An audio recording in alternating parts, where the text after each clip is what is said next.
Congolaises et Congolais, chers compatriotes, je voudrais, avant toute chose, remercier l'Éternel Dieu pour toutes ses bénédictions.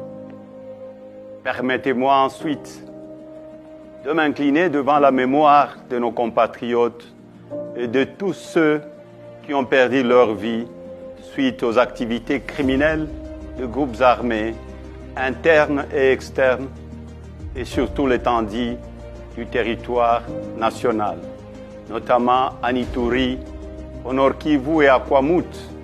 Je renouvelle mes condoléances aux familles éplorées et à la nation tout entière. Je n'ai pas manqué dans mes prières quotidiennes de penser à nos regrettés disparus et à leurs familles. Aucun de Congolais, ni toute autre personne vivant dans notre pays ne devrait payer de sa vie du fait de l'incapacité des autorités établies à protéger les citoyens et leurs biens. Chers compatriotes, la vie de nos concitoyens ne peut être sacrifiée sur l'autel des intérêts égoïstes. C'est ici pour moi l'occasion d'honorer la mémoire des victimes de la barbarie et des injustices, parmi lesquelles notre regretté frère et camarade de Rez Mémoire, Chérimain Okende, dont le corps est toujours gardé depuis bientôt 4 mois entre les mains de la justice, sans aucune explication, prolongeant ainsi une douleur inacceptable ressentie par sa famille et ses proches. Mes pensées vont également à tous nos compatriotes qui croupissent injustement en prison pour des raisons purement politiques. Chers compatriotes, s'agissant du processus électoral en cours, le pays le plus peuplé d'Afrique centrale, la République démocratique du Congo, ira aux urnes le 20 décembre prochain pour élire son 6e président, ainsi que le représentant du peuple à plusieurs niveaux. Ce processus se déroule dans un contexte de conflit armé persistant dans la partie est du pays et suscite également beaucoup d'inquiétudes sur plusieurs plans. Malgré les faiblesses observées et plusieurs fois dénoncées, je tiens à saluer l'attitude de la CENI et la Cour constitutionnelle pour le traitement équitable des candidatures à l'élection présidentielle. Je les exhorte à garder la même attitude jusqu'à la fin du processus électoral en vue de redorer l'image de notre pays. Chers compatriotes, le temps est arrivé de mettre un terme à l'insécurité et aux tueries surtout dans la partie est de notre République, de répartir équitablement les richesses du pays et de dissiper la misère de la population, de mettre fin à la gabegie financière, au détournement, à la corruption et au tribalisme, de couper court à l'instrumentalisation de la justice, de doter la République d'une administration efficace, d'une armée républicaine, professionnelle et dissuasive et d'une police au service des citoyens, de restaurer l'autorité de l'État, d'améliorer les conditions socio-économiques des Congolais. Je suis convaincu que notre détermination de sortir de ces conditions de vie qui se dégradent continuellement va conforter notre énergie, notre sens de responsabilité et notre maturité pour mettre fin à la gouvernance chaotique qui nous est imposée. Bref, il est temps de rendre la dignité aux Congolaises et aux Congolais. Le beau temps est arrivé, il est à notre portée. Mon combat est l'instauration de la démocratie et d'un état de droit où il fera bon vivre. S'inspirant de certains enseignements de nos illustres disparus, je citais Joseph Kasavubu, le président Joseph Désiré Mobutu, le président Laurent Désiré Kabila et le premier ministre Patrice Emery Lumumba.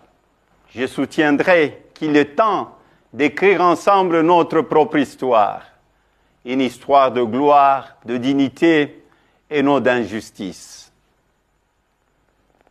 Ils nous ont appris notamment à privilégier l'intégrité et l'honnêteté, l'unité, la concorde et la cohésion nationale, la dignité du peuple congolais, l'autoprise en charge du peuple et le combat pour la liberté. Chers compatriotes, j'aimerais féliciter les autres candidats à l'élection présidentielle pour la sélection de leur candidature et leur rappeler que nous sommes tous filles et fils de ces pays. Nous ne sommes pas des ennemis, mais simplement des adversaires politiques. Les élections ne peuvent et ne doivent pas être à la base de divisions, mais plutôt à la confirmation de notre maturité politique en tant que filles et fils d'une même nation.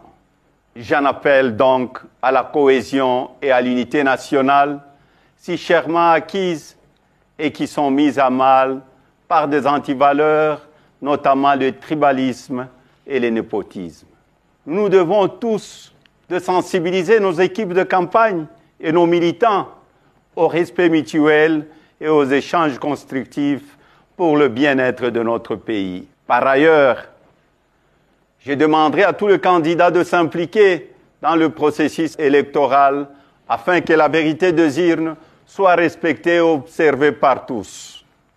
Chers compatriotes, malgré tant de mensonges, d'intoxication, de diabolisation, de montages grossiers et de manipulations à mon égard, vous avez continué à faire confiance en ma modeste personne.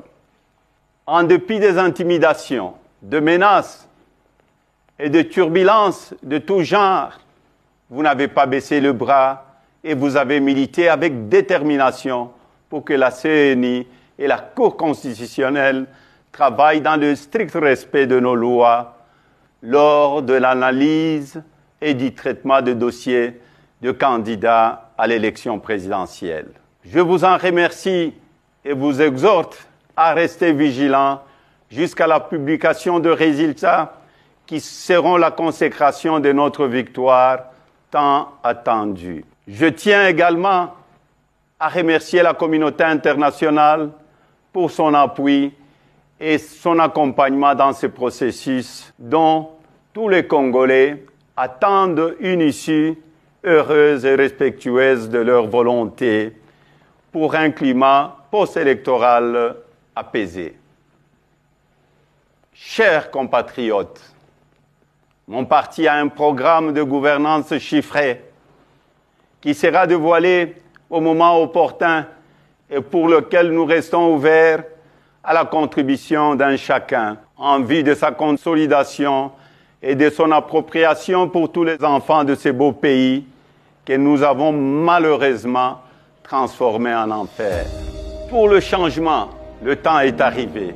Pona bongwana, tango ekoki. Washituluilu, dibadi akumbani. Samuna sombodolo, tangu mefwana. Kwa mabadilisho wakati inenea. Un autre Congo est possible. Que Dieu bénisse la République démocratique du Congo et son peuple. Je vous remercie.